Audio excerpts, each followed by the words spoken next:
నేను కోరేదంటూ ఏమీ లేదు, అలాగని నేను వద్దనేది కూడా ఏం లేదు. ఎవరన్నా ఏదైనా అడిగితే తప్పనిసరి వారి కోసం ఆ పని చేస్తా. మరి ఇలాంటి జీవితం కోసం మీరు ఎందుకు బతుకున్నారు వశిష్ఠుల వారు అంటే ఆయన ఏం చెబుతున్నాడో తెలుసా? నియతే రచనాం ద్రష్టుం కేవలం విహరాంయకం. ఈ భగవల్లీలని ఈ ప్రపంచమంతా చూడడం కోసం నేను బతుకున్నానయ్యా, అంతకంటే ఏమీ లేదు అన్నాడు. ఎన్ని సుందర దృశ్యాలు ఉన్నాయి, ఎన్ని విచిత్ర దృశ్యాలు ఉన్నాయి. భీమవరం చుట్టుపక్కల ఊళ్ళు వెళ్ళినప్పుడు దయచేసి పుస్తకాలు చదవకండి, ఫోన్ చూడకండి. అద్దంలోంచి అయినా పక్కనుండే పంట చేలు చూడండి, చెట్లు చూడండి, చెట్టు మీద ఎగిరే పిట్టల్ని చూడండి, పిట్టల కిలకిలా రావాలు వినండి. ప్రకృతి మొత్తం పరమేశ్వరుడే అని అర్థమవుతుందమ్మా. ప్రయాణం అంతా బాగుంటుంది, ప్రయాణం అంతా బాగుంటుంది. కూర్చున్నది మొదలు మన యథవగోళం ఏమిటి అంటే ఇంకా ఎంత దూరం, ఇంకా రాదా, ఏటొచ్చేది, వస్తే ఏం చేస్తావు, ఇక్కడ కాఫీ తాగి పడుకుంటావు. ఈ లోపు కూడా ఫోనే, ఇదో దరిద్రం. ఇక్కడ కారులోనూ ఫోనే, బస్సులోనూ ఫోనే, ఇంట్లోనూ ఫోనే. బయట ప్రకృతి ఏమైంది? ఈ చుట్టుపక్కల పశ్చిమ గోదావరి జిల్లా మొత్తం ఎంత ప్రకృతి శోభాయమానంగా ఉంటుందండి. మీకు ఒక రహస్యం చెబుతా, ఆశ్చర్యపోవచ్చు. కానీ సర్కార్ ఎక్స్ప్రెస్లో నేను 15-20 ఏళ్ల కదా కాకినాడలో ఉన్నప్పుడు కేవలం ప్రకృతిని చూడడం కోసం మద్రాసు అవకాశం వస్తే సర్కార్ ఎక్స్ప్రెస్లో వెళ్ళి వచ్చేటప్పుడు సర్కార్ ఎక్స్ప్రెస్లో వచ్చేవాడిని. ఎందుకంటే మద్రాసు నుంచి బయలుదేరిన సర్కార్ ఎక్స్ప్రెస్ భీమవరానికి తెల్లారకట్ట 5 నుంచి 7లోగా వస్తుంది ఖచ్చితంగా. కాకినాడకేమో 11ంటికి ఎప్పుడో పెడుతుంది. 5 నుంచి 7లోగా వస్తుంది. ఆ 5 నుంచి 7లోగా భీమవరం పరిసర ప్రాంతాల్లో పశ్చిమ గోదావరి మొత్తం పంట చేలతో ఆకుపచ్చని చీర కట్టుకున్న భూదేవిలా ఉండేదండి. దాన్ని చూడడం కోసం నేను సర్కార్ ఎక్స్ప్రెస్ ఎక్కాను. ఇది మా జిల్లా వైభవం. ఇది నేను చూడాలంటే సర్కార్ ఎక్స్ప్రెస్ ఎక్కాలి. అర్ధరాత్రి పడుకునేటప్పుడు పంట చేలు వస్తే నేనేం చూస్తాను ఇక్కడ? దానికోసం నేను మద్రాసు ఏదైనా కార్యక్రమానికి గురిస్తే సర్కారులో టికెట్ తీయండి, ఫ్లైట్ వద్దు, ఆ సర్కారు తీయండి. ఎందుకంటే తెల్లారకట్ట పశ్చిమ గోదావరి నుంచి వస్తుంది. అది కాకినాడ అంటే ఇంకేం లేదు, అక్కడ నా పనులు నాకు ఉంటాయి. ఇంకా అప్పుడు కాకినాడలో ఉండేవాడిని. కేవలం ఆ ప్రకృతిని చూడడం కోసం వచ్చేవాడిని. అలా కొన్ని వందల పద్యాలు వాళ్ళు ఆలేమమ్మా రైల్లో ఉండి, అలా పద్యాలు వెళ్ళాము. ఈ ప్రకృతిని ఆస్వాదించాలి, అప్పుడు జీవితం చాలా బాగుంటుంది. డబ్బు అనేది చాలా చిన్నదిగా కనపడుతుంది. అప్పుడు ప్రకృతిని ఆస్వాదించేవాడికి డబ్బు పరమ నికృష్టంగా కనపడుతుంది. ఎందుకంటే ఈ చూడడానికి ఆనందించడానికి డబ్బుతో పనేం లేదు కదా. అలాంటి ఆస్వాదన చెయ్యగలగాలి ఖచ్చితంగా. ఎందుకు చేయలేకపోతున్నాం ఇప్పుడు చెబుతున్నాడు. తెలుసుండు కూడా మనం ఎందుకు చేయలేకపోతున్నాం? అస్తమానం ఫోనే ఎందుకు కలుగుతున్నాం? అస్తమానం ఎదుటి వాళ్ళ విషయాలే ఎందుకు మాట్లాడుతున్నాం? అసలు నోరు మూసుకుని ఎందుకు ఉండలేకపోతున్నాం? ఆశాపాశశతైర్బద్ధాః ఆశాపాశశతైర్బద్ధాః వాసనాభావరూపిణః ఆశాపాశశతైర్బద్ధాః వాసనాభావరూపిణః కాయాత్ కాయముపాయాంతి వృక్షాద్వృక్షమివ అండజాః. మన బతుకు ఎలా నిర్వీర్యమైపోతుందో, నిస్తేజమైపోతుందో, వృధా అయిపోతుందో చెబుతున్నాడు యోగవాసిష్ఠకర్త. ఆశాపాశశతైర్బద్ధాః. ఆశ ఒక పాశంలాగా మనని పట్టుకుంది, తాడులాగా. ఆశ విచిత్రమైన పాశం. తాడుతో ఎవరినైనా కట్టేసామనుకోండి, కట్టివేయబడినవాడు అక్కడే ఉంటాడు, అంతేగా, వాడు ఎక్కడ కదలలేడుగా. దాని నుంచి విముక్తుడైతే దేశమంతా తిరుగుతాడు. కానీ ఆశాపాశం విచిత్రం. ఆశతో బద్ధుడైన వాడు ఆ కోరికలు తీర్చుకోవడానికి ప్రపంచమంతా తిరుగుతాడు. ఆశ నుంచి విముక్తుడైన వాడు చెట్టు కింద కూర్చొని తపస్సు చేసుకుంటాడు. అది తేడా. మామూలు పాశానికి ఆశాపాశానికి తేడా అది. మామూలు తాడుతో ఎవరినైనా కట్టేస్తే కట్టబడినవాడు అక్కడే ఉంటాడు, కట్టబడనివాడు దేశమంతా తిరుగుతాడు. ఆశతో కట్టుబడినవాడు వాడు తిరుగుతాడు దేశమంతా. వాడిని ఎవరూ కట్టలేదు, వాడే కట్టేసుకున్నాడు. అది తీరాలి, ఇది తెలియదు, ఇంకో ఫ్యాక్టరీ పెట్టాలి, ఇంకో ఏదో పెట్టాలి, ఇంకేదో పెట్టాలంటే ఎక్కడ పెట్టాలి? ఇక్కడ పనికిరాదు, అస్సాంలో పెట్టాలి. వెంటనే ఫ్లైట్ ఎక్కువ అస్సాం వెళ్ళు, అక్కడ ఉన్నో పట్టుకో, అక్కడ మళ్ళీ 1000 కోట్ల వ్యాపారం, అక్కడ మళ్ళీ చూసేవాడు ఏడి, మనకు సీఈఓ దొరకాలి కదా, అక్కడ మళ్ళీ ఉన్నో అస్సాం వాడిని పట్టుకో, లేకపోతే ఇంకొకటి ఉన్న మేనలు ఉన్నో తోడలు ఉన్నో పెట్టి వాడేం చేస్తాడు? ఈ కంపెనీలో ఫార్ములాలు రహస్యాలు అన్నీ కనిపెట్టి వాడు అస్సాంలో సెపరేట్ ఫ్యాక్టరీ పెడతాడు. నమః శివాయ. నీకు అస్సాంలో ఫ్యాక్టరీ పెట్టాలనే ఆశ లేకపోతే భీమవరంలోనే కూర్చోవచ్చు కదా. ఎందుకు వచ్చిన గొడవ ఇది? ఇది ఆశాపాశశతైర్బద్ధాః. మనం బడి పెట్టినా, గుడి కట్టినా, ఏం చేసినా వ్యాప్తి వ్యాప్తి వ్యాప్తి కోరుతాం. ఆ వ్యాప్తి అంటే వ్యాధి, అది మర్చిపోతున్నాం. వ్యాపించాల్సిన అవసరం ఏమిటి? వ్యాపించాల్సిన అవసరం ఏమిటి? ఉన్న చోట ఉండి ఉన్న పని చేసుకోలేమా? ఎవరో 4 రకాలు అడిగితే అందులో మనకి వీలైంది చేస్తాం, లేనిది మానేస్తాం. అడుగుతున్నారు కాబట్టి చెయ్యాలి అని చెప్పి దేశమంతా బ్రాంచీలు పెడితే చూసేవాడు ఏడు ఇక్కడ? తలనొప్పి కాదు ఇది, క్యాన్సర్ రాదు, బీపీలు షుగర్లు పెరిగాయంటే పెరగవు, వ్యాపారాలు పెంచుకోమని ఎవడు చెప్పాడు అసలు? ఎందుకది? పైగా ఉన్నవాళ్ళకి సరిపోదా? పూర్వం వాళ్ళు సంపాదించిందే బోల్డ్ ఉంది, ఇప్పుడు సంపాదిస్తున్నదే ఉంది, ఇంకా పెంచేయి. అదే ఆశాపాశ శతైర్బద్ధాక. ఇవి ఏమవుతాయి? ఈ చేసిన పని తాలూకు ప్రతి పని, ప్రతి మాట, ప్రతి ఆలోచన మన మనస్సు మీద ముద్ర పడుతుందండి. ఎప్పుడైనా ఇనప పని చేసేవాళ్ళు కమ్మరులు ఉంటారే, వాళ్ళు ఇనప పాత్రలు ఏమైనా తయారు చేస్తుంటే చూడండి, ఓ సుత్తి తీసుకుని కొంచెం గట్టిగా కొడతాడు, ఓ దెబ్బ అంటాడు, ఓ దెబ్బ సున్నితంగా తగిలినట్టుగా, మొత్తం మీద ప్రతి దెబ్బ తగిలింది దానికి. లేకపోతే ఎందుకు కొట్టాడు? ఓ దెబ్బ గట్టిగా కొడతాడు, ఎందుకంటే అక్కడ ఇనువు కాల్చిన తర్వాత ఆ పాత్రగా మారాలంటే మరి కొట్టాలి కదా. ఒక చోట గట్టిగా కొడతాడు, అక్కడ కొంచెం వంగాలి అది. ఇంకో చోట కొంచెం ఓ మాదిరిగా కొడతాడు, కొంచెం ఓ మాదిరిగానే వంగాలి. ఇంకో చోట ఊరికే శుతిమెత్తగా ఇలా అంటాడు, అక్కడ ఒక డొప్పలా రావాలి, సొట్టపడాలి, ఇంకేం కావద్దు. దీన్ని బట్టి మొత్తం మీద దెబ్బ కొడుతున్నాడా లేదా, దెబ్బలన్నీ ముద్ర పడ్డాయా లేదా, మనం చేసిన ప్రతి ఆలోచన ముద్ర మన మనస్సు మీద పడుతుందమ్మా. ఖచ్చితంగా ఆలోచించాలో అక్కర్లేదు, మీరే ఆలోచించుకోండి. ఇప్పటిదో అయిపోయినవి ఆలోచిస్తాం, ఇంకా జరగబోయేవి కాదు, జరిగే అవకాశం కూడా లేనివి ఆలోచిస్తాం. ఇప్పుడే ఇలా ఉన్నా, ముందు ముందు ఇంకా ముసలాళ్ళం అయిపోతే ఏమో అదృష్టం బాగుంటే ముసలాళ్ళం అవ్వకుండా పోతామేమో, ఎందుకు వచ్చిన గొడవ? అలా ఆలోచించచ్చు కదా. అదేమో నెగిటివ్ థింకింగా, నువ్వు పెద్ద పాజిటివ్ థింకింగ్ చేసేవేటి ఇక్కడ. ఆ పోతామంటే నెగిటివ్, ఉండడం ఏమైనా పాజిటివ్ ఉండేం చేసావు? ఈ యథాలోచన పెట్టు కూర్చున్నావు ఇక్కడ. ఇప్పుడే ఎలా ఉన్నాం, జుట్టునే ఎరిసిపోయింది, అప్పుడే ఇంకా 10 ఏళ్ళకి ఎలా అయితే ఏం చేస్తావు? రంగెత్తావా? వేసుకో, తెలుస్తుంది, క్యాన్సర్ వస్తుంది. జుట్టుకు రంగేస్తే క్యాన్సర్ వస్తుంది, పత్రికల్లో చెప్పిన విషయం. జుట్టుకు కాదండి, గోళ్ళకి రంగేస్తున్నారు, కనుబొమ్మలకు రంగేస్తున్నారు. నమశివాయ. ప్రతిదానికి రంగే. ఇన్ని రంగులు వేసాక ఆ పదార్థాల కెమికల్స్ అన్నీ శరీరంలో చేరట్లేదా? తెలియడం లేదా ఆ విషయం? మేకప్ అంటే అదా? మేకప్ అంటే అర్థం అది కాదమ్మా, నేను చెబుతా సరైన అర్థం. You should make your self up, that is called makeup. నువ్వు నిన్నటికంటే ఈవేళ ఏమైనా ఎదిగావా? అది మేకప్. ముఖానికి రంగేస్తే మేకప్ కాదండి, చెడిపోతున్నాం మనం. నిన్న ఉన్న రాగద్వేషాలు ఏమన్నా పోయాయా? నిన్నటికంటే ప్రశాంతంగా ఉన్నావా? నిన్నటికంటే బీపీ తగ్గిందా?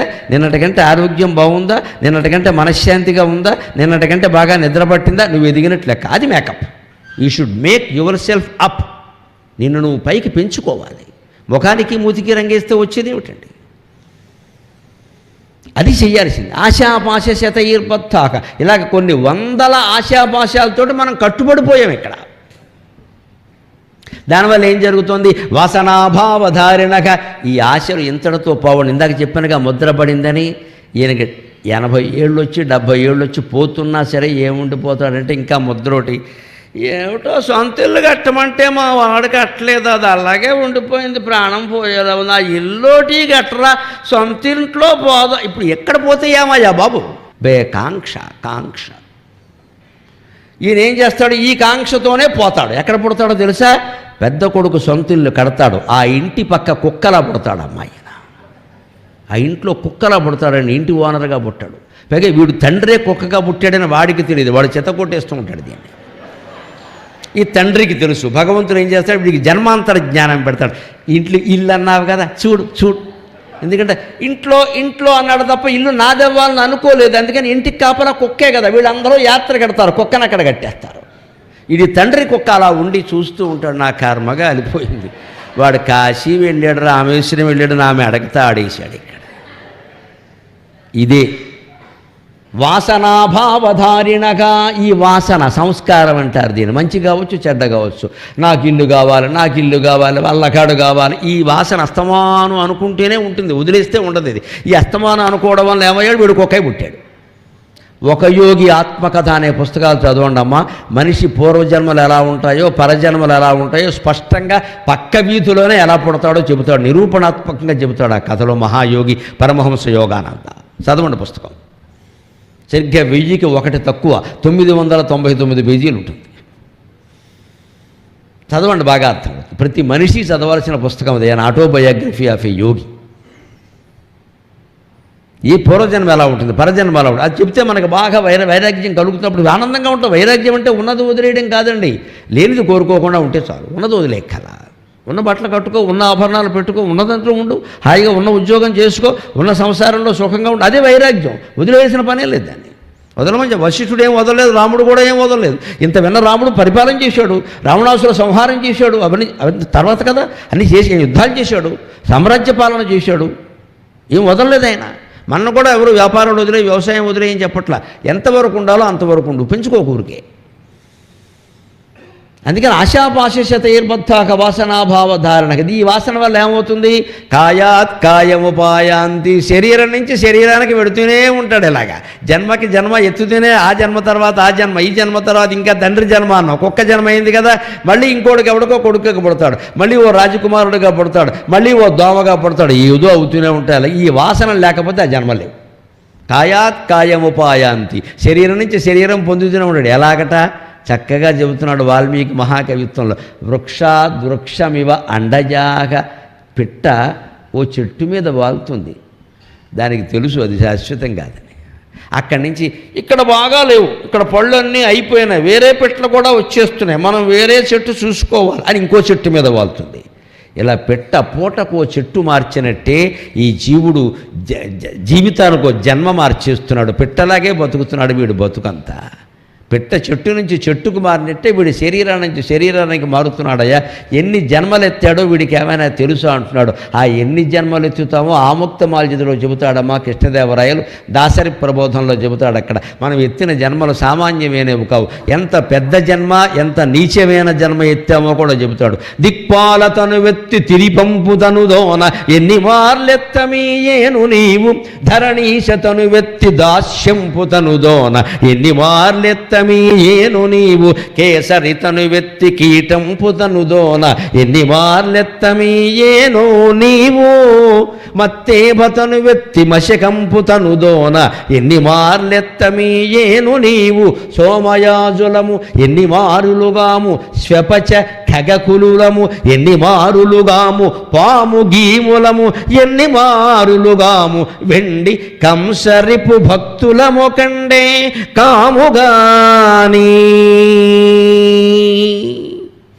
అనేక జన్మలు ఎత్తా అంటే మనం అందరం ఒక్క జన్మ ఎత్తలేదుట. ఆ ఒక్క జన్మ ఎత్తుంటే ఈ దిక్కుమాలిన జన్మలని ఎత్తాల్సిన అవసరం ఉండేది కాదుట. అది ఆముక్త మాల్యదకర్త మహారాజు కృష్ణదేవరాయలు చెబుతున్నమాట.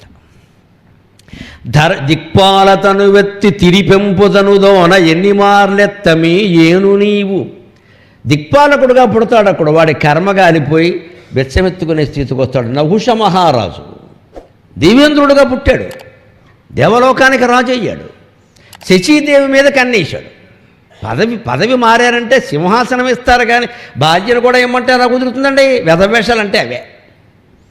ఇంద్రుడు భార్య నాకు భార్య కావా, అది ఎలా కుదురుతుందయ్యా? పదవి మారడం అంటే అదే. పెంచిపెట్టాడు. ఇంద్రుడు బానిస అయిపోయాడు. శచీదేవి అమ్మవారి గురించి మహాతపస్సు చేసింది. ఆవిడ స్ఫురణ రూపంలో ఒక ఆలోచన వచ్చింది, రమ్మను వెధవని, కాముకుణ్ణి కామంతోనే చంపాలి, అనవసరంగా రెచ్చగొట్టకు, నరికించేస్తాడు, జైల్లో పెడతాడు, వేసేయి.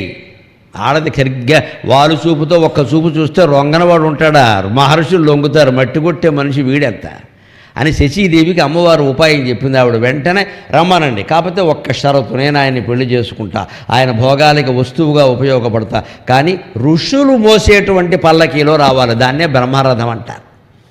బ్రహ్మరథం అంటే అది. ఆ మాట వచ్చిన ఆయనకి బ్రహ్మరథం పెట్టారంట. వశిష్ఠుడు, అగస్త్యుడు, కశ్యపుడు లాంటి మహర్షులు మోసే పల్లకీలో రావాలన్నాడు. వెంటనే ఈయన ఇంద్రుడు కదా, దిక్పాలకుడు కదా, మహర్షులను ఆజ్ఞాపించాడు, మీరు రండి పల్లకీ మోయండి అన్నాడు. వాళ్ళు మహానుభావులు, ఏదైనా అడిగితే చేస్తారు, అడగకపోతే చేయరు. ఇందాకే చెప్పుకున్నాం కదా, అగస్త్యుడు వాళ్ళు అన్నారు, ఫోన్లే వాడికి ఏదో సరదాగా ఉంది మోసేద్దామా, మనదేం పోయింది, మోసేశారు. ఏం వాళ్ళకి అహంభావం లేదు. మమ్మల్ని అహంభావం, మనం పల్లకీ మోయమంటావా అని చెప్పించలేదు. ఫోన్లండి, పట్టాభిషేకం ఎంతో పల్లకీ మోయడం కూడా అంతే, రెండు ఒకటే, వాళ్ళకి చేద్దామన్నారు, మోశారు. మోసేసరికి వీడికి లోపల అహంకారం వచ్చేసింది. శశీదేవి కనిపిస్తోంది ఎదురుగా, ఆవిడ సౌందర్యం అది, నేను పెడుతున్నా అనుకుంటూ ఆ ముందు అగస్త్యుడు మోస్తుంటే ఒక తన్ను దాన్ని ముందుకు నడు అన్నాడు. తొందరగా నడవమని. తొందరగా నడు అని తెలుగులో అంటే బాగుండేది, సంస్కృతంలో అన్నాడు. సంస్కృతంలో తొందరగా నడు అంటే సర్ప అంటారు. ఆయనకి మండింది, పల్లకి దించి సర్పోభవ అన్నాడు, సచ్చాడు, కింద పడ్డాడు. సర్ప అంటే క్రియాపదంలో ముందుకు నడవమని అర్థం, నామవాచకంలో పాము అని అర్థం. ఆయన భావార్థంలో తీసుకున్నాడు, ఒక అర్థంలో తీసుకోవాలే ఉంది. అందుకని పాము అనే అర్థం సర్పోభవ అన్నాడు. వెంటనే ఇంతటి దిక్పాలకుడు పాము అయ్యాడు. ఎన్ని యుగాలు పాము అయ్యాడో తెలుసా? కృతయుగంలో శచీదేవిని కామించివాడు సర్పోభవ అని తిట్టిన పాపానికి కృతయుగం దాటి త్రేతాయుగం దాటి ద్వాపరయుగం వచ్చి పాండవులు 12 ఏళ్ళు అరణ్యవాసం చేస్తుంటే అందులో భీముడు అడవులో చిక్కుబడిపోతే భీముడిని కొండ చెలువుగా చుట్టుకోవలసి వచ్చింది. యుగాల కొట్టింది మహర్షి దెబ్బ. అలా ఉంటుంది లెక్క. ఇది దిక్పాల తను వ్యక్తి తిరిపెంపుతాం. దిక్పాలకుడుగా పుట్టినవాడు బెచ్చగాడుగాను కొండ చెరువుగాను పుట్టాడు. ధరణీశ తను వ్యక్తి దాస్యంపు తనుదోన ఎన్ని మార్లెత్తమి ఏను నీవు. ఒక మహారాజుగా పుట్టిన వాళ్ళం మనమే, దాసీలుగా బానిసలుగా పుట్టిన వాళ్ళము మనమే. కేసరి తను వెత్తి కీటంపు తనుదోన ఎన్ని మార్లెత్తమి ఏను నీవు. సింహాలుగా పుట్టిన వాళ్ళం మనమే, దోమలుగాను ఈగలుగాను పుట్టిన వాళ్ళం మనమే. మత్తేభ తను వెత్తి మశకంపు తనుదోన ఎన్ని మార్లెత్తమి ఏను నీవు. మాత్రమైన మహాగజాలుగా పుట్టిన వాళ్ళము మనమే, దోమలుగాను ఈగలుగాను కీటకాలుగాను పుట్టిన వాళ్ళం మనమే. సోమయాజులము ఎన్ని మారులుగాము యజ్ఞం చేసే మహాబ్రాహ్మణులుగా సోమయాజులుగా పుట్టిన వాళ్ళం మనమే. స్వపచ కుక్క మాంసం వండుకు తినేవాళ్ళుగా పుట్టిన వాళ్ళం కూడా మనమే. కగకులులము బోయవాళ్ళము కోయవాళ్ళము కూడా మనమే. ఎన్ని మారులుగాము పాము గీములమునెన్ని మారులుగాము. పాములుగాను తేళ్లుగాను ఎన్ని మార్లు పుట్ల అన్ని జన్మలు ఎత్తాం. ఒక్క జన్మ ఎత్తుంటే ఈ జన్మలు ఎత్తే పని లేదు. ఏమిటిది? కంసరిపు భక్తులము కండె కాముగాని. భగవంతుడైన శ్రీకృష్ణ పరమాత్మకి భక్తుడుగా ఒక్క జన్మ ఎత్తుంటే ఈ జన్మలన్నీ తప్పేవి కదా అన్నాడండి ఆముక్తమాల్యతలో. భగవద్భక్తుడు అనే జన్మ మనకి రానే రాదు. వచ్చింది భగవద్భక్తి కల కావాలని అనిపిస్తోంది అంటే అదృష్టవంతులం అదృష్టవంతులం అదృష్టవంతులం. ఈ మాటలు వింటున్న మీరందరూ నాతో సహా అదృష్టవంతులు, సందేహమే. అల్లాగా మనం ఆశాపాశాన్ని ఛేదించుకుని ముందుకెళ్ళాలి. లేకపోతే ఈ జన్మలన్నీ ఎత్తే పరిస్థితి మనకు తప్పదండి. ఇక్కడ ఛేదించడం ఎలాగా ఇప్పుడు చెబుతున్నాడు. హస్తం హస్తేన సంపీడ్య హస్తం హస్తేన సంపీడ్య దంతాం దంతైర్విచూర్య చ అంగాన్యంగైరివాక్రమ్య జయేచ్చ ఇంద్రియశాస్త్రవాన్ జయేచ్చ ఇంద్రియశాస్త్రవాన్. నువ్వేం చేస్తావో నాకు తెలియదు అని రాముడు పేరు మీద మనకందరికీ చెబుతున్నాడు వశిష్ఠుడు. హస్తాన్ హస్తైశ్చ సంపీడ్య చేతుల్లో చేతులు పెట్టి పిసికేసుకో. కొంతమందికి చూడండి బాగా టెన్షన్ ఉన్నప్పుడు చేతులు నలిగిపోతే ఆలోచన రాదు. మనం తరచు చేసే పని అది. వశిష్ఠుడు ఆ పని చేయమంటున్నాడు. ఒకదానికోసం చేయండి, ఎదుటివాడిని చంపడానికి కాదు, వాడి మీద కష్ట తీర్చుకోవడానికి కాదు, ఏ జీవిత లక్ష్యం కోసం కాదు, ఒక్కదానికోసం చేయండి. హస్తాన్ హస్తైశ్చ సంపీడ్య చేతుల్లో చేతులు పెట్టి మొత్తం చేతులు విరిగిపోయే వరకు నలిపేసుకోండి. దంతాం దంతైర్ విచూర్యచ. కోపం వస్తే పళ్ళు కొరుకుడుగా మొత్తం 32 ఊడిపోయేలా కొరికేయండి. ఇంకోటి కూడా చెబుతున్నాడు. చేతుల్లో కాళ్ళు, కాళ్ళల్లో చేతులు, తొడల్లో మెడ, మెడలో తొడ పెట్టి మొత్తం మీద అంగాన్యంగైరివాక్రమ్య. చేతుల్లో చేతులు పెట్టి నలిపేసుకో. కాళ్ళని అవయవాల్లో అవయవాలు పెట్టి పిండేసుకో. నువ్వేం చేస్తావో నాకు తెలియదు. పళ్ళని పళ్ళతోనే కొరికేసుకో. మొత్తం మీద ఇంద్రియాలను జయించడం అనే ఒక్క పని చేయించాలి, ఇంకేం అక్కర్లేదని చెప్పాడు. ఇది కావలసింది. ఇది ప్రయత్నం. మన మనస్సులో ఏదైనా తినాలనిపించింది, మనకి పనికొస్తుందా పనికిరాదు, అసలు ముందుకు దాన్ని కొనడానికి డబ్బు ఉందా లేదా? ఇవాళ అది లేదండి. వెంటనే వీడికి ఏదో చికెన్ బిర్యానీ అనగానే టిక్ టిక్ టిక్ అని కొడతాడు. ఆన్లైన్ వెంటనే ఓ నొక్కుతాడు. 10 నిమిషాల్లో స్విగ్గీ, జొమాటో, చికెన్ బిర్యానీ, తర్వాత ఆసుపత్రికి. ఇదే జయించవలసిందే. ఇప్పుడు దానివల్ల ఏమొచ్చిందంటే ఇబ్బంది. ఇదివరకు మనం హోటల్కి వెళ్ళి తింటే అందులో బల్లి వచ్చినా తేలు వచ్చినా లేకపోతే నువ్వే అందులో వచ్చినా అడిగేవాడివి కనీసం. ఇదేంటి బల్లి వచ్చింది ఏమిటి? వెనక ఒక హోటల్కి ఒకటి వెళ్ళాడు ఇప్పుడు 20 ఏళ్ల క్రితం, మా చిన్నతనంలో జోక్ ఇది. అది దాంట్లో ఈగ వచ్చిందిట. ఏమిటయా కాఫీలో ఈగ వచ్చింది అన్నాడు. చెప్పలేను. ఈగ వచ్చిందండి. ఈగ వచ్చిందంటే టీ అయి ఉంటుంది సార్, కాఫీ కాదు అన్నట్టు. కాఫీలో అయితే దోమ వస్తుంది అన్నట్టు. ఏమిటయ్యా ఏగొచ్చిందంటే టీ అయి ఉంటుంది సార్. మీకు తెలీదు, కాఫీలో అయితే ఈగ రాదండి, దోమ వస్తుంది. అంటే ఏదో ఒకటి వస్తుంది ఆ హోటల్లో. కానీ కనీసం అడిగేవాళ్ళం అప్పుడు. ఇప్పుడు అడగడానికి లేదండి. ఇప్పుడు పట్టుకొచ్చిన వాడిని ఇందులో ఏదో అయింది అని అడిగామనుకో, నాకేం తెలుసు సార్, హోటల్ వాడిని అడగండి అంటే. హోటల్ వాడిని అడిగామనుకో, వీడు మధ్యలో మాయ చేశాడంటాడు. మొత్తం ఎవడూ బాధ్యత వహించట్లా. ఇవన్నీ ఎందువల్ల వస్తున్నాయండి? ఇంట్లో కాస్త చారు పెట్టుకునే యోగం కూడా లేని బద్ధకస్తులు, పరమ బద్ధకస్తులు తయారై కనీసం చారు పెట్టుకోలేరు.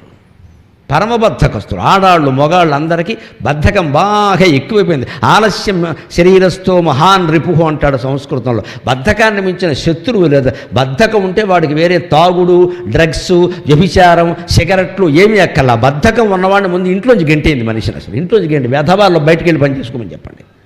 పని చెయ్యని, ఉద్యోగం చెయ్యని కొడుకు ఇంట్లో ఉండకూడదండి. ఏదో ఉద్యోగం చేయాలి. తల్లిదండ్రులు పోషిస్తుంటే కూర్చుంటున్నారు ఇలాగ కాలి మీద కాలేసుకుని. ఇక్కడ పైగా వీడు ఆర్డర్ పెడతాడు, ఈ ఖర్చు అంతా మనం భరించాలి. ఎక్కడ మమకారం? తండ్రి ఏమైనా కేకరిస్తే తల్లి వచ్చి మీరు పెట్టలేదు ఏంటి, ఇదో సపోర్ట్. ఇక్కడ అలా ఇవ్వకూడదమ్మా ఖచ్చితంగా. కొడుకు చెడిపోతాడు. నువ్వు సంపాదించుకుని ఖర్చు పెట్టుకో. గుజరాత్, సూరత్ వజ్రాల వ్యాపారి సోంజీ డోలాకియా మహానుభావుడు. నిజంగా ఎంత మహానుభావుడు తెలుసా? కొడుక్కి కంపెనీ అప్పగించే ముందు 100 రూపాయలు చేతిలో పెట్టి 2 నెలలు నాకు కనపడడానికి వీల్లేదు, ఎలా బతుకుతావో బతుకు, నీ బతికిన అనుభవాలన్నీ చెప్పు, అప్పుడు నీకు ఈ కంపెనీ ఇవ్వాలో ఇవ్వద్దో నేను నిర్ణయిస్తా. That is the father. 100 రూపాయలు చేతిలో పెట్టి. ఆ కొడుకు అంతకంటే గొప్పవాడు. ఓకే అక్కడ 100 తీసుకుని వెళ్ళాడు. ఆ 2 నెలల్లో కష్టపడ్డాడు, రాళ్ళు మోసాడు, కాఫీ హోటల్లో పనిచేశాడు, అన్ని కష్ట సుఖాలన్నీ, అన్ని కష్ట నష్టాలన్నీ పడ్డాడు. ఆ 100 రూపాయలతోనే తర్వాత వాడు సంపాదించుకున్న దానే 2 నెలలు బతికాడు. ప్లస్ ఆ 2 నెలల వాడి సంపాదనలో 5,000 మిగిల్చి తండ్రికి ఇచ్చాడు. మై సన్, తిరుగులేదు ఇంకా, తీసుకోవాలన్నాడు. ఆ వ్యాపారం ఎంత ఉదారుడు అంటే తన దగ్గర ఉద్యోగులుగా ఉన్న వాళ్ళందరికీ ఇళ్ళు కట్టించి ఇచ్చాడు. ప్రతి ఏటా లాభాలు ఉద్యోగులకి పంచేయడమే. అది అయిపోయింది, ఆ పథకం అయిపోయింది. అందరికీ ఇళ్ళు ఉన్నాయి. ఇప్పుడు స్కూటర్ కొనిస్తున్నాడు, కార్లు కొనిస్తున్నాడు అందరికీ. తీసుకోండి, మీ వల్ల వచ్చే లాభాలు మీకే. కమ్యూనిజం అంటే ఇదే, సామ్యవాదం అంటే ఇదే. పెట్టుబడిదారులు, పారిశ్రామికవేత్తలు తలుచుకుంటే చేయొచ్చు. హిందూ ధర్మం సామ్యవాదానికి వ్యతిరేకం కాదు. దేవుడితో కూడిన సామ్యవాదమే హిందూయిజం. దయచేసి అర్థం చేసుకోండి. దేవుడితో కూడిన సామ్యవాదం. అద్వైతం అంటే సామ్యవాదేనని ఇందాక చెప్పుకున్నాం కదా, అంతా ఒక్కటే అని. మరి అంతా ఒక్కటే, ఆ ఒక్కటేని కూడా సామ్యవాదం కాకపోతే సామ్యవాదం వాళ్ళు, కమ్యూనిస్టులు, అజ్ఞానులు భౌతిక సమానత్వాన్ని ఆశిస్తున్నారు. హిందుత్వం ఆశించేది ఆత్మ సమానత్వం. భౌతికంగా ఎవరిని మీరు సమానం చేయలేరు. నిండా జుట్టున్న వాడితో మీరు నన్ను సమానం ఎలా చేస్తారండి? వాడు జుట్టు పీకి నాకు అంటిస్తారా? జరిగే పనే. కానీ నా అంతటి పాండిత్యం వాడికుండి, వాడంతటి సౌజన్యం నాకుంటే మీ ఇద్దరూ సమానమేనా? మా అభ్యంతరం ఏం లేదు. ఏదో జుట్టు ఉంటే ఎంత, పోతే ఎంత. సమానత్వం అంటే ఆత్మ సమానత్వం, భౌతిక సమానత్వం కాదు. Communism is very much possible. వివేకానందుడు చెప్పింది అదే. స్పిరిచువల్ కమ్యూనిజం అన్నాడు, ఆధ్యాత్మిక సామ్యవాదం అన్నాడు. అద్వైత జ్ఞానం పొందితే మనం సామ్యవాదాన్ని సాధించవచ్చు. సామ్యవాదాన్ని వ్యతిరేకించాల్సిన అవసరం వల్ల దేవుడితో కలిగిన భక్తి జ్ఞాన వైరాగ్యాలు కలిగిన సమసమాజం ఏర్పడాలనే ఈ జీవి గొంతు పెట్టుకుని పోరాడుతున్నాడమ్మా 30 ఏళ్ళుగా. అనుమానం వెళ్ళా. ఎన్ని విమర్శలు వచ్చినా నేను ఎదుర్కొంటున్నా. నా మీద నాస్తికుడు అన్నారు, కమ్యూనిస్ట్ అన్నారు, అన్ని ముద్రలు వేశారమ్మా. నేను అన్నీ భరించా. నేనేమిటో నాకు తెలుసు. జగన్మాత కనకదుర్గాదేవికి తెలుసు. వీళ్ళ ప్రశంస అక్కర్లేదు, వీళ్ళ విమర్శ అక్కర్లేదు. ఈ జీవి తాపత్రయపడేదంతా ఆధ్యాత్మిక సామ్యవాదం కోసం. అది వివేకానందుడు లక్ష్యం. భగవంతుడు నాకు వాక్ ఇచ్చాడు, నేను చెప్తే వింటున్నారు కాబట్టి చెబుతున్నా. ఇవాళ నేను ఎక్కడి నుంచి వెళ్ళగానే అక్కడ నాకు ఎదురైంది ఎవరో తెలుసా? శుభశకునం. విష్ణు ఇంజనీరింగ్ కాలేజీలో చదివే 25 మంది పిల్లలు నాతో ఫోటో కోసం సిద్ధంగా ఉన్నారమ్మా అక్కడ. What is my image? నేను ఆశ్చర్యపోయా. ఆ కుర్రాళ్ళ గర్ల్ ఫ్రెండ్స్ కోసం వెళతారు, సినిమాల కోసం వెళతారు, సినిమా స్టార్ కోసం వెళతారు. నెత్తి మీద 4 పోసలు వెంట్రుకలు లేని ఈ బోడి బ్రాహ్మణ కోసం అంతమంది ఉండరు ఏంటండి అక్కడ. నేను అక్కడికి ఇంతమంది ఉన్నారు, ఫోటోలు కష్టమే అంటే మీకు దండం పెట్టుకు వెళ్ళిపోతాం అని 25 మంది పాదాభివందనం చేసి వెళ్ళారమ్మా. అందరూ కుర్రాళ్ళు. నేను పరమానందపడ్డాను. మరి ఇటువంటప్పుడు మంచి ఆలోచనలు చెప్పకపోతే ఇంకెప్పుడు చెబుతామండి? ముద్దు వచ్చినప్పుడే చంకెక్కమన్నారు. యువతరం వింటున్నారు, తప్పకుండా ఆచరిస్తారు. ఆ నమ్మకంతోనే చెబుతున్నాను నేను. మనం కోరుకోవాలి సామ్యవాదాన్ని. ఇది కోరుకోవాలి. సూరత్ వ్యాపారం సాధించలేదా? మనం సాధించలేమా? అన్ని కోట్లు మనమే. ఇప్పుడు ఇందాక రాజుగారి ద్వారా విన్నాను, దేవుడు రాజుగారు ఎప్పుడు 0 అకౌంట్ అట, మొత్తం మైనస్ అయిపోవాలి. ఏమన్నా మిగిలిందండి 200 అంటే ఇచ్చే ఎవడో ఒకటికి అకౌంట్ తెలిపోవాలి. అందుకే దేవుడు రాజు చేయడం 0 అకౌంట్ ఇచ్చేయి, ఎవరికి ఉండద్దు, మనకేం మిగలదు, ఇచ్చేయి. సంపాదించాం ఇచ్చేయి. అదే వేదాంతం అండి, అదే వైరాగ్యం. నిన్ను దరిద్రుడిగా ఉండమని ఎవరు అనలేదండి. మహాభవనాలు కట్టుకో, మహావైభవంగా ఉండు, అందులోనే చేయగలిగింది చెయ్యి, ఇది వదులుకోమని చెప్పలేదు ఇక్కడ. అలాంటి స్థితిలోకి మనం వెళ్ళగలిగితే ఈ ఆశాపాశం నుంచి బయటపడి హాయిగా ఉంటాం. దాన్ని ఇంద్రియ శత్రువాన్ని, ఇంద్రియ స్థితులను ఎలాగోలా జయించాలి, దానికి మార్గం అదే, ఇంకోటి ఏం లేదు ఇక్కడ. దానికోసం ఒక అద్భుతమైన కథ ఉంది, ఆ కథలోకి మనం రేపు ప్రవేశిద్దాం. దామవ్యాళ కటూపాఖ్యానం అని అద్భుతమైన కథ ఉంది. ఇవాళ దానికంటే ముందు ఒక్క మాట చెప్పుకుని మనం 5 నిమిషాల్లో సెలవు తీసుకుందాం. ఆ ఇంద్రియ జయానికే మనం ప్రాధాన్యం ఇవ్వాలి. అందుకే విద్యకి పాఠశాలలో చేర్పించేటప్పుడు వీళ్ళ కోరికలు తగ్గేలాగా, సత్యానికి ధర్మానికి కట్టుబడి ఉండేలాగా అక్కడ ఏమైనా పాఠాలు చెబుతున్నారా అని ఆలోచించాలి. అందుకే శిష్యుడికి ఏం నేర్పాలో, ఇంద్రియాలను జయించడం గురించి ఏం చెప్పాలో చెబుతున్నాడు. ఆదౌ శమదమప్రాయైః గుణైః శిష్యం విశోధయేత్. ఆదౌ శమదమప్రాయైః గుణైః శిష్యం విశోధయేత్.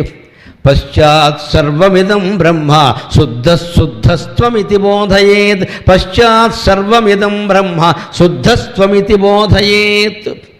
ఎప్పుడు శిష్యుణ్ణి చేర్చుకుంటున్నాం, బళ్ళోనైనా గుళ్ళోనైనా ఎక్కడైనా అంటే గురువు చేయాల్సిన పని ఏమిటంటే ఆదౌ శమదమప్రాయైః గుణైః శిష్యం విశోధయేత్. వీడికి శమం ఉందా, దమం ఉందా, ఈ రెండు చూడాలి.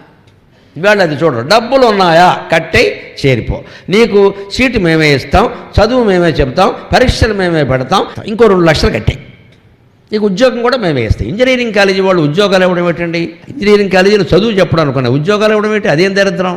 మేము ఇవ్వమని చెప్పాలి. ఇవ్వమని చెప్పగలిగే ధైర్యం వీళ్ళకి లేదమ్మా. చెప్తే ఎవరు చేరరండి, ఎవరు చేరక్కర్లేదు అనుకుంటే చెప్పచ్చు, అంత మనలోనే ఉంది. ఇక్కడ ఎందుకు చేరాలనుకుంటున్నావు? నీ డబ్బుల కోసం చేరాలనుకుంటున్నావు మిత్రమా, నువ్వు చదువు చెబుదామని కాదు. ఇక్కడ చదువు చెబుదామని కాలేజీ పెట్టినవాడు చేరడం గురించి ఆలోచించరండి.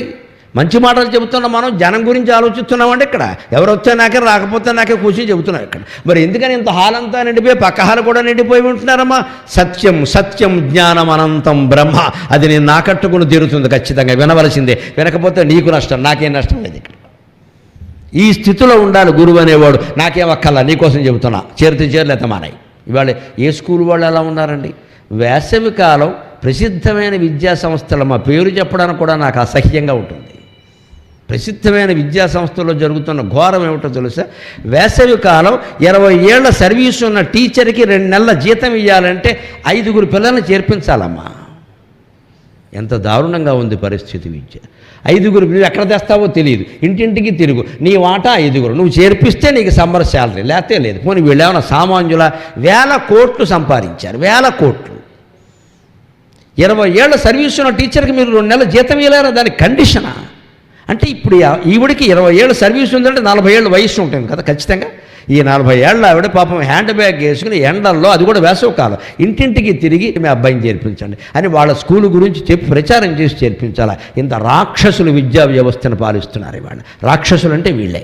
మరో రాముడు పుట్టాల్సిందే, ఈ రాక్షసులను సంహరించాల్సిందే, లేకపోతే ఈ విద్యా వ్యవస్థ బాగుపడుతుంది. 2 నెలల జీతం నువ్వు విద్యలో 20 ఏళ్ళు ఇంకా ఏదో ఆశించరు వాళ్ళ నుంచి. నీకు ఊరికే ఇస్తావా? 10 నెలలు పాఠం చెప్పింది ఒక లేడీ టీచర్, 2 నెలలు ఊరికే ఇవ్వలేవు, నువ్వు చచ్చిపోతావా? నీకేమైనా పొందే లాభాలు తక్కువనా?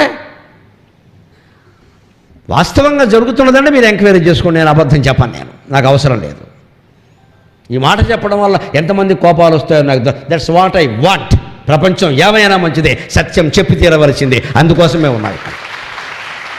సత్యం ధర్మం నమ్ముకున్నవాడికి దైవ బలం ఉంటుంది ఖచ్చితంగా, ఎవడేం చేయలేడు. నిర్భయంగా మాట్లాడండి, నిర్భయంగా ఎదిరించండి, నిర్భయంగా సత్యాన్ని నిలబట్టండి. జీవితం అంతా అంతే. 2 సూత్రాలు గుర్తుపెట్టుకోండి దయచేసి. బతికినంతకాలం ధైర్యంగా బతకాలి, పోయేటప్పుడు సంతోషంగా పోవాలి. ఇంతకంటే జీవితం ఏం లేదండి. అదే యోగ వాసిష్టం. బతికినంతకాలం ధైర్యంగా బతకాలి, పోయేటప్పుడు సంతోషంగా పోవాలి. ఇందాక మనం చెప్పుకున్నట్టుగా మా ఓడు సొంత ఇల్లు కట్లా అని ఎడుతూ పోతే ఇక్కడ హాయిగా పోవాలి. ఆ ధైర్యము సంతోషం అందించేదే యోగ వాసిష్టం ఇక్కడ. అంటే శిష్యుడికి ముందు శమం దమం. దమం అంటే బహిరింద్రియ నిగ్రహం, కాళ్ళు చేతులు నోరు మొదలైనవి అదుపులో పెట్టుకోవడం, దాన్ని దమం అంటారు. శమం అంటే మనస్సును నిగ్రహించుకోవడం. నిజానికి మనస్సును నిగ్రహించుకుంటే కాళ్ళు చేతులు అదుపులోనే ఉంటాయి, ఇబ్బందుల. కానీ మనస్సును నిగ్రహించుకోలేని పరిస్థితులు చాలామందికి ఉంటాయి. చాలా ఇబ్బంది మనస్సును నిగ్రహించుకోవడం. మనస్సులో ఏవో చెడు ఆలోచనలు, ఆశలు, దురాశలు వస్తూనే ఉంటాయి. కానీ దాన్ని అమల్లో పెట్టకండి. అదే చేతులు కాళ్ళు కట్టేసుకోవడం అంటే. అమల్లో పెట్టకు. నీకు ఎవరినో తిట్టాలని అనిపించింది కోపంతో, వాడు నిజంగా తప్పు చేసి కదా ఒకసారి కోపంతో అంటామా, ఆపే నోరు ఇలా పెట్టేసుకో, లోపలికి వెళ్ళిపో. ఆపేవలేదా? ఆ తిట్ల దండకం ఆగిందా లేదా? తగదా తగ్గిందా లేదా? అలాగే ఏదో వ్యామోహం కలిగింది, అక్కడ ఆ వీధి నుంచి వెళ్ళిపో, ఆ ఇంట్లోంచి వెళ్ళిపో, బయటికి వెళ్ళిపో. మనం అక్కడి నుంచి వెళ్ళిపోతే ఆ ప్రమాదం జరగకుండా ఉంది కదా. వివేకానందుడు ఎంత సుందరుడు, మన్మథుడు సరిపోడండి ఆ మనిషి ముందు. ఆజన్మ బ్రహ్మచారి. 21 ఏళ్ల వయస్సు ఉన్నప్పుడు రామకృష్ణ పరమహంస ఆజ్ఞ ప్రకారం దేశం సంచరించాడు. ఒక నగరంలో ఒక సత్రంలో ఉంటే పక్కని బాలవితంతు ఉందమ్మా తల్లిదండ్రులతో సహా. ఆ అమ్మాయి వయస్సు 17 ఏళ్ళు 18 ఏళ్ళు. ఆవిడ పరిస్థితి ఆవిడది. ఆవిడికి ఈయన చూడగానే ఎంత మహానుభావుడు, ఎంత తేజస్వంతుడు, ఈయన నన్ను ఏదో చేసుకుంటే బాగుండు అన్నట్టు. కానీ ఆ రోజుల్లో అలాంటివి జరిగేవి కాదు, వివాహాలు జరగవు. కానీ ఆవిడకు ఉంటుంది కదా మనస్సులో. అనిపించి పాపం మాటి మాటికి ఈయన రూమ్ దగ్గరికి రావడం, ఈయన రూమ్ దగ్గర ఏదో పని ఉన్నట్టు, ధర్మ సందేహం ఉన్నట్టు రావడం, ఏదో మాట్లాడడం వెళ్ళిపోవడం, ఏదో మాట్లాడడం ఒకవేళ ఈయన మాట్లాడకపోయినా ఆ పక్క నుంచి అలా చూస్తూ ఉండడం. ఆయనకు అర్థమైపోయింది, అమ్మో ఇది ప్రమాదం. ఆవిడ వయస్సు 17, 18, నా వయస్సు 21. ఈవిడ మాటి మాటికి నా గదికి వస్తుంది. ఇప్పుడు ఈ పిల్లని నేను దెబ్బలాడినా వాళ్ళ అమ్మా నాన్నకి చెప్పినా కొడతారు, తిడతారు. అసలే వితంతువు, బాల వితంతువు. ఆవిడ కోరికలు ఆవిడకుంటాయి, ఆవిడ ఇబ్బందులు ఆవిడకుంటాయి. నేను కాదు కదా దానికి పరిష్కారం అని ఆ మహానుభావుడు చేసింది ఏమిటంటే దమం. చేతులు కాళ్ళు కట్టేసుకోవడం అంటేనే వెంటనే శిష్యుడిని పక్కనున్నవాడిని పిలిచి అర్ధరాత్రి 1 గంటకు లేపి 2 గంటల్లో మనం ఈ ఊరు దాటి వెళ్ళిపోవాలని ఆశ్రమం నుంచి బయటికి వెళ్ళిపోయాడు. ఏ ఊళ్ళో ఉన్నాడో తెలియకుండా వెళ్ళిపోయాడు. ఈ బాలవితంతో పొద్దున్నే వెతికింది, వాడు కనపడలేదు. మామూలుగా మొహం కడుక్కుంటే ఇది ఆగేసింది అంతే. జరగకూడని ప్రమాదం జరగకుండా ఆగిపోయిందా లేదా? అదే మనం చెయ్యాలి. ఎవరితోనూ తగాదా పెట్టుకోకల. మనం ఆ ప్రదేశం ఖాళీ చేస్తే వెళ్ళిపోయాయి. మనం అలా అనుకోమండి, ఇప్పుడు వాళ్ళు చూసినప్పుడు మనం చూస్తే తప్పేముంది, ఇది ఎక్కడ ధర్మశాస్త్రమో, మనకు చూడాలని ఉంది. అది విషయం ఇక్కడ. మనంతట మనం ప్రయత్నం చేయలేదు కదా. వాళ్ళే అడుగుతుంటే మరి మగాడు కాదనుకుంటారు. ఇప్పుడు కాదనుకుంటే మాత్రం నష్టం ఏమిటి? ఇక్కడ గధవేషాలు వేస్తాడు. ఇక్కడ ఇంకా చనువు ఇప్పుడైతే ఫోన్ నెంబర్ ఇస్తాడు, ఇంక అక్కడి నుంచి కొంపలు అంటుకుంటాయి. ఇంకా ఎందుకు ఇవాళ అవకాశం? అక్కడి నుంచి వెళ్ళిపో. ఇదే దమం. కనీసం ఇది మనం చేద్దామంటే శమం వేరే విషయం. దమం మన చేతులు కాళ్ళు నోరు వీటిని అదుపులో పెట్టుకోవాలి. మనం ఒక చూడకూడని దృశ్యం కనపడుతుంది మనకి, వెంటనే మన సంస్కృతి అండి శివశివ రామరామ, చెవులు మూసుకుంటాం, కళ్ళు మూసుకుంటాం, శివశివ రామరామ అంటాం. ఎవరి పేరు స్మరించమండి, శివుడి పేరు రాముడి పేరు స్మరిస్తాం. అది చేయలేమా? ఈ శివశివ రామరామ అనే సంస్కృతి మనకి ఎందుకు వచ్చిందంటే చెడు వినవద్దు, చెడు కనవద్దు, చెడు అనవద్దు అని గాంధీ గారి 3 సూత్రాలు ఉన్నాయి. వాటిని మనం లక్షల ఏళ్ల క్రితమే నేర్పాం. శివశివ రామరామ. వినకూడని మాట వింటే శివశివ, చూడకూడని దృశ్యం చూస్తే రామరామ. ఎంత పని జరిగింది? ఈ రకంగా మనం అది దమం. మనస్సుని క్రమంగా ఈ తర్వాత మనస్సుని నిగ్రహించుకోగలిగితే, అసలు ఆలోచనలే రాకుండా చూడగలిగితే అది శమం. ఈ రకంగా శమం దమం శిష్యుల్లో ఉన్నాయో లేదో చూసి గురువు శిష్యుడిగా చేర్చుకోవాలి. లేకపోతే వేదాంత జ్ఞానం వృధా అయిపోతుంది, చదువుకున్న చదువు అంతా వృధా అయిపోతుంది. తర్వాత ఏం చేయాలి? పశ్చాత్ బ్రహ్మ, పశ్చాత్ సర్వమిదం బ్రహ్మ. ఆ అర్హత ఉంది, ఇంద్రియ నిగ్రహం ఉందని తెలిసాక అప్పుడు ఇదంతా ఒక్కటే, ఇదంతా ఒక్కటే, ఆ ఒక్కటే నువ్వు, ఇదంతా ఒక్కటే, ఆ ఒక్కటే నువ్వు అన్న విషయం శిష్యుడికి అర్థమయ్యేలా చేయాలి. శుద్ధస్త్వం ఇది బోధయేత్. దేవుడికి జీవుడికి తేడా ఏమిటంటే మలినమైన మనస్సున్నవాడు జీవుడు, నిర్మలమైన మనస్సున్నవాడు దేవుడు. అంతకంటే లేదు. అది ముగింపు మాట ఇవాటికి. మలినమైన మనస్సున్నవాడు జీవుడు, నిర్మలమైన మనస్సున్నవాడు దేవుడు. అద్దం ఉంది, దాని మీద కొంచెం దుమ్ము పట్టింది అనుకోండి, మన ముఖం మనకే సరిగ్గా కనపడదు. ఆ దుమ్ము శుభ్రంగా ముందు తడిగుడ్డ పెట్టి తుడిచి తర్వాత పొడిగుడ్డతో కూడా తుడిచాక చూసుకున్నాం అనుకో, మనమే అసలు చాలా అందంగా కనపడతాం. ఆ నిర్మలమైనటువంటి అద్దమే దేవుడు, ఆ మలినం ఉన్నటువంటి అద్దమే జీవుడు. ఇద్దరూ అద్దమే, ఇద్దరూ ఆదర్శమే. తేడా ఎలా? మాలిన్య అణువులు ఆయన మీద లేవు, మన మీద ఉన్నాయి. ఆ ఉన్నవి మనం తొలగించుకుంటే మనం దేవుడే. జీవుడు దేవుడు కావడానికి చేసే ప్రయత్నం కొత్తగా ఏమీ సంపాదించుకోకలా, ఉన్నవే తొలగించుకోవాలి. ఉన్నవి తొలగించుకోవడమే. కొత్తగా సంపాదించాలంటే కష్టమండి. ఉన్నవి తొలగించుకోవాలంటే అంత కష్టం కాదండి. ఆదాయం సంపాదించాలంటే కష్టం అమ్మా.